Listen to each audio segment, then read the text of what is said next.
Está começando mais um episódio onde a gente vai descomplicar os conceitos da saúde e da pesquisa científica. Eu sou Ana Júlia Mendes. E eu sou a Isadora Caires. E vamos falar sobre um tipo de estudo que é o nosso ensaio clínico não controlado e não randomizado. E para guiar a nossa conversa, a gente trouxe a nossa escritora renomada de artigos científicos, a Ana Júlia Vanazzi e o Pedro, e eles vão falar um pouquinho para vocês. Sejam muito bem-vindos ao nosso podcast. Obrigada, meninas. Estamos muito felizes de estar aqui hoje. É sempre um prazer poder falar um pouco, sobre a nossa experiência técnica, principalmente para as pessoas entenderem mais como que é esse mundo da escrita, E a gente vai comentar com vocês como que a gente fez o nosso trabalho. E para melhorar a nossa compreensão, estaremos fazendo algumas perguntas a eles e vocês podem deixar aí no chat também algumas perguntas que vamos estar passando a eles para eles deixarem bem claro para a gente sobre o ensaio clínico, E eu vou fazer a principal pergunta que todo mundo deve estar se perguntando aí, o que exatamente é o ensaio clínico não controlado e não randomizado? Bom, é isso aí, pessoal. Se vocês tiverem alguma dúvida, pode deixar nos comentários. Basicamente, esse tipo de ensaio é um estudo em que todos os participantes vão receber a mesma intervenção e eles não vão ter uma comparação com o grupo controle. Como não é um estudo randomizado, a gente não vai ter um alocamento dos participantes por um sorteio, e o que vai aumentar ainda mais a chance de diferença entre os grupos, ainda mais quando há mais de um. Ah, que bacana! Então, podemos já seguir para a nossa segunda pergunta, Sim. E como esse tipo de ensaio se compara com os estudos randomizados e controlados? Bom, isso é uma ótima comparação.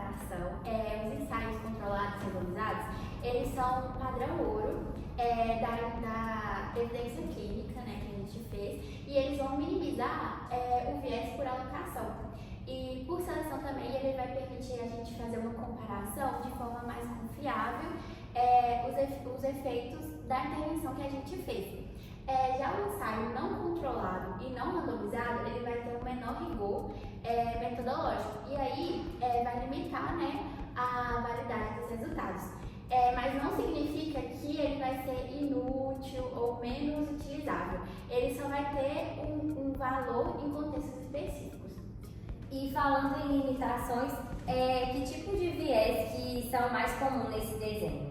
Bom, nesse estudo pode apresentar vários tipos de viés, como por exemplo de seleção, visto que não é um estudo randomizado. Agora vamos mudar um pouquinho o ângulo. E no âmbito financeiro, esse estudo tem vantagens?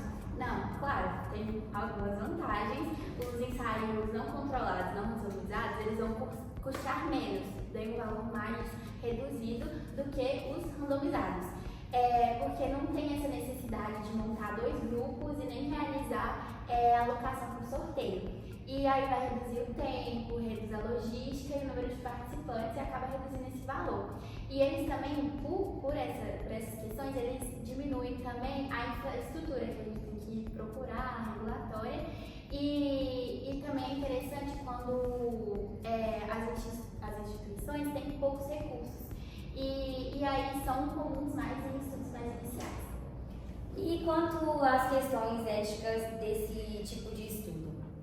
Bom, elas existem, especialmente quando não há um grupo controle. Só que em doenças graves, como por exemplo, pode não ser ético deixar um grupo sem tratamento. Entendeu? Então, nesses casos, o ensaio não é controlado, é uma alternativa viável, contanto que haja transparência nos riscos, termos de consentimento claro e um monitoramento rigoroso da segurança dos pacientes, ainda mais para não ocorrer algum tipo de acidente, Vocês poderiam me dar um exemplo real ou hipotético para ilustrar esse tipo de ensaio? Claro. Imagine-se que tem um novo medicamento de uma doença rara. E aí os pesquisadores eles vão aplicar o tratamento em 30 pacientes. Todos vão ter a mesma condição e eles vão ser acompanhados durante 3 meses. Aí a gente vai observar se teve a melhora, se teve efeitos adversos, outras questões, e a gente não vai ter essa comparação com um grupo placebo. A acabamos de receber aqui uma pergunta do público, vou perguntar a eles. Podemos confiar nos resultados desses estudos? Claro, pode confiar com cautela. Eles servem para levantar hipóteses, mas não para provar uma causalidade. Eles são o início de um caminho científico, vamos dizer assim. Depois é necessário fazer estudos com mais controle, randomização e muitas vezes com acompanhamento a longo prazo, para ter um resultado com mais eficiência, para você ter uma certeza maior.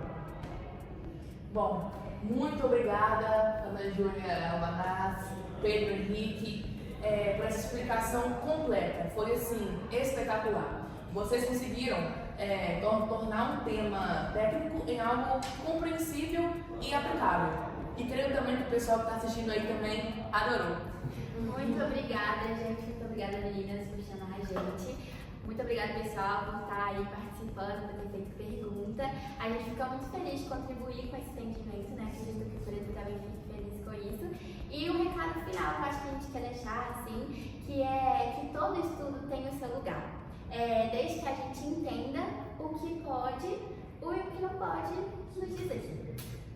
E você, ouvinte, que quer aprender mais sobre ciência, pesquisa e saúde, continue aqui com a gente. Não esqueça de compartilhar nosso podcast e acompanhar os próximos episódios.